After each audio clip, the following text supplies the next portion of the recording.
Still at Sham Shui Po. But guess where we're eating lunch today?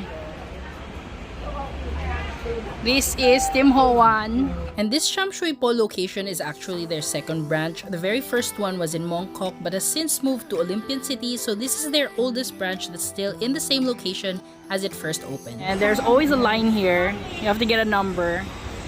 So we're already lined up. So here they have autumn specials. I don't know if we'll try that later, maybe. They also have mooncake.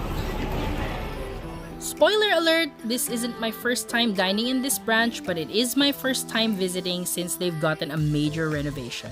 The interiors here have been designed in such a way that the aesthetics actually now match their Philippine branches, which are located in our big name malls. Their ground floor dining area has been divided into 3 sections, while it used to be just one big dining space that looked like a simple old school tea house. Guess who found old photos from our previous trip? Here's a look for comparison. This is what the storefront looked like before, and remember that this was also the way their restaurants looked back when Anthony Bourdain featured Tim Ho Wan in an episode of The Layover that aired back in 2011. You can see the dining room set up through the glass doors here, and if you find a clip of that Hong Kong episode, you will see more of what it used to look like. Here's the menu, and the photos on the lower right appear to be seasonal menu items.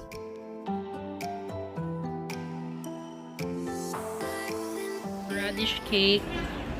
This is the dough stick stuffed with minced shrimp and chili sauce. So this is kind of like, this is basically bicho bicho with a chili sauce that's not sweet chili, it's a regular chili sauce.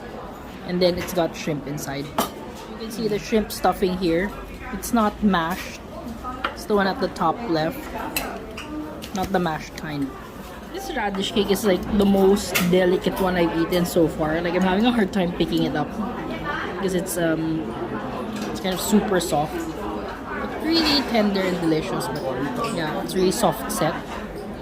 Here's the rest of our order: some shumai, hakao, shrimp dumplings, chicken feet, of course the pastry, the barbecue pork bun with a pastry outer crust. This is the steamed rice with dried squid and pork patty. So it arrived without soy sauce, but the lady already put some. This one comes with quite a bit of rice, and the texture of the meat is not so different from this one. Kind of like a meatball type of thing. Very soft meatball. So the barbecue pork buns are really quite delicate and soft. The crust outside is very tender and crumbly. Not too thick. This milky sweet crust. Buttery. I mean, Tim Ho Wan anywhere. This is my favorite dish to order ever. I could have like one order just to myself. For the shumai, you can see the shrimp at the top and then a strong mushroomy flavor. So what it looks like inside. While for the hakao,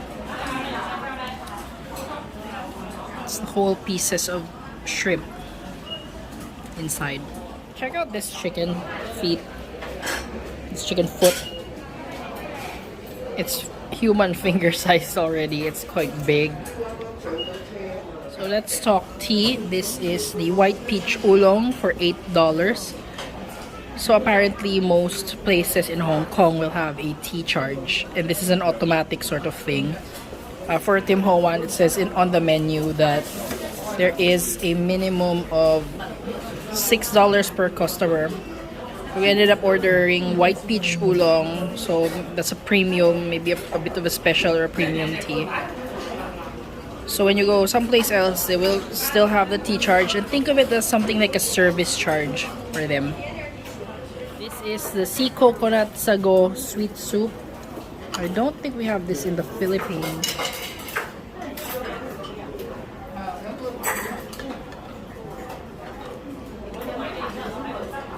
This soup is not that sweet. This is a warm soup, hot sweet soup, and it's not that sweet. The square jelly things actually nata de coco, and then the coconut is like kind of like a coconut milk, not a coconut cream. It's not as coconut cream heavy as a ginataang bilo-bilo. It's not heavy on the gata. It's more on a coconut milk, a lighter flavor.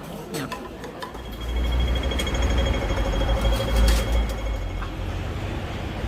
So before, when we used to go here, really, I don't think I noticed it or anything, but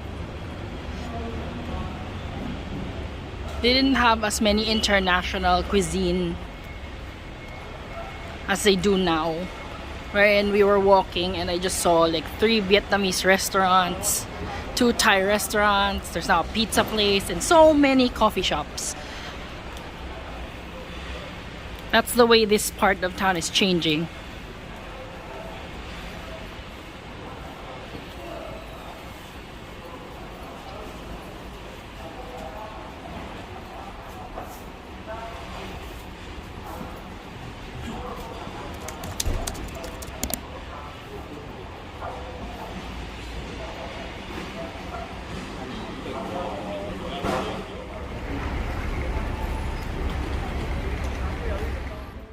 While this video is supposed to be more about the food in Sham Shui Po, we stumbled upon this antique shop that sells cool pop culture memorabilia like records and CDs, movie posters, kitchen equipment, and even perfumes, bags, and shoes.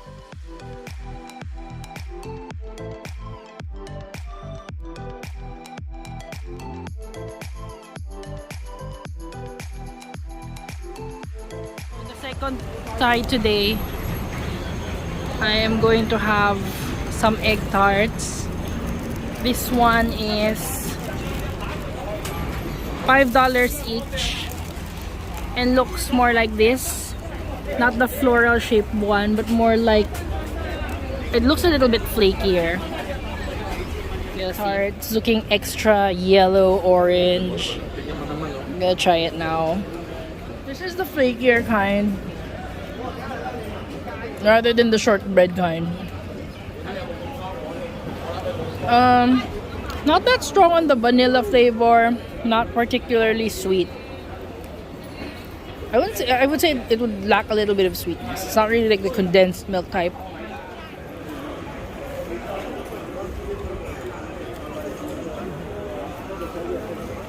This one is a little bit like Quiapo, this part, where goods being sold isn't necessarily, some are just on the streets set up rather than a booth type.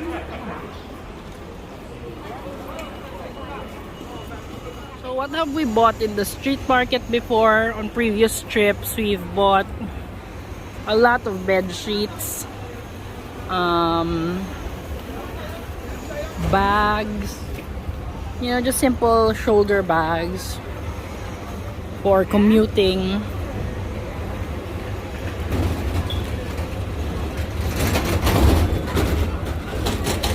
Maybe socks.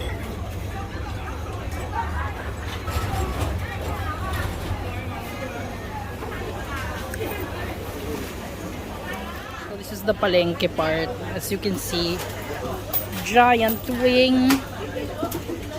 It's where they get those giant chicken feet.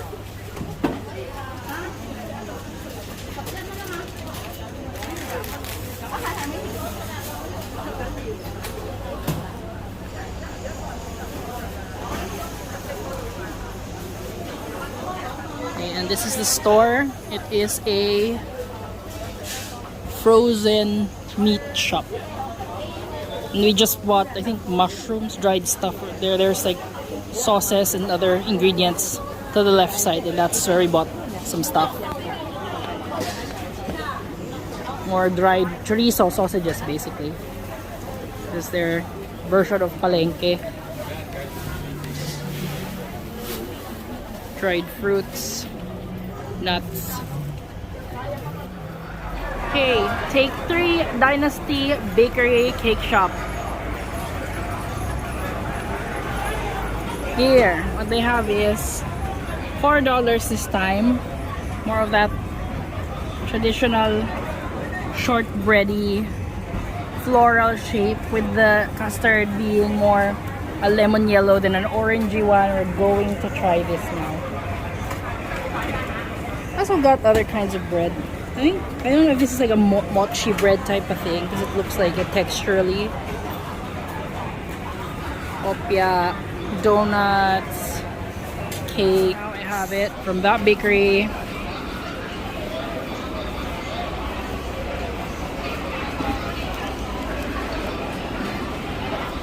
This is really hot. This is hot. The other one was warm. This is hot. Pastry, it's more of a floury kind. Not that buttery. The custard is a bit the same. Not that sweet. Simple taste. Compared to the first one I tried earlier, their crusts may have differed in flakiness, but the custard recipe is consistent in flavor and sweetness levels.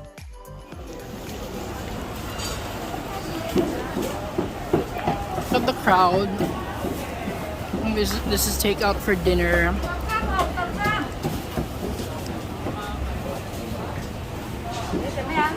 See the prices for geese.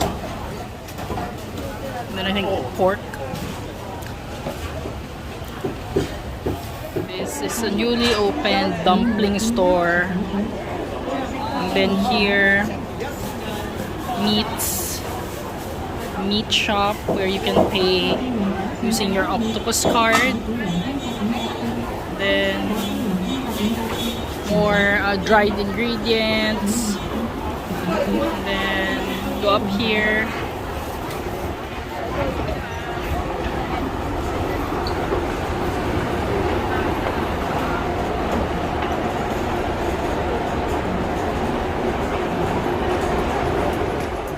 Subscribe to this channel so you won't miss the next part.